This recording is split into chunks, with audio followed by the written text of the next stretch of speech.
পাহাড়ি কাশ্মীরের নিস্তব্ধতা ভেঙে গর্জে ওঠে জেট ইঞ্জিনের শব্দ। মুহূর্তেই স্যাটেলাইটে ধরা পড়ে ভারতীয় রাফাল যুদ্ধ বিমান। কিন্তু রাফালের বেশিক্ষণ থাকা হয়নি সীমান্তে।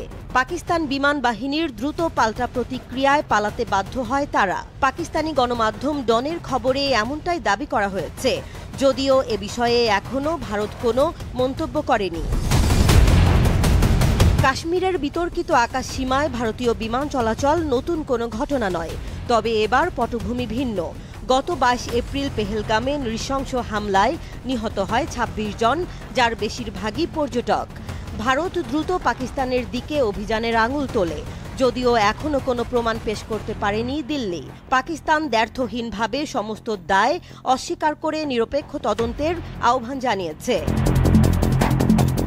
পাকিস্তানের রাষ্ট্রায়ত্ত মিডিয়া পিটিভি নিউজ এবং রেডিও পাকিস্তান সূত্রে জানা যায়, মঙ্গলবার গভীর রাতে ভারতীয় বিমান বাহিনীর 4টি রাফাল জেট নিয়ন্ত্রণ রেখা অতিক্রম না করেই কাশ্মীর অঞ্চলে টহল দেয়। তবে পিএএফ এর রাডারে তারা ধরা পড়ার পরপরই পাকিস্তানি যুদ্ধ বিমান দ্রুত আকাশে উড়ে যায়। পাক বিমানের উপস্থিতি টের পেয়ে ভারতীয় রাফালগুলো ভয় পেয়ে ফিরে যায় বলেই দাবি ইসলামাবাদের। পাকিস্তানের তথ্যমন্ত্রী আতাউল্লাহ তারার বুধবার ভোরে এক টিভি বিবৃতিতে জানান, ভারতের ঘৃণ্য পরিকল্পনা সম্পর্কে আমাদের কাছে নির্ভরযোগ্য গোয়েন্দা তথ্য রয়েছে।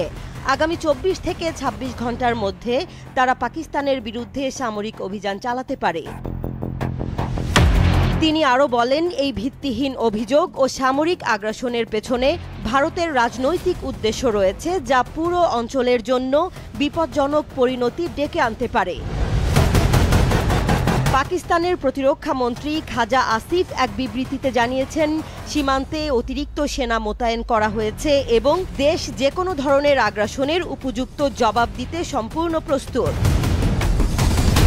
পাল্টা জবাবে ভারতের প্রধানমন্ত্রী নরেন্দ্র মোদী তার সেনাবাহিনীকে অপারেশনাল ফ্রিডম বা পূর্ণ স্বাধীনতা দিয়েছেন, যা দক্ষিণ এশিয়ার 2 পারমাণবিক শক্তিধর দেশের মধ্যে উত্তেজনা আরও বাড়িয়ে তুলেছে।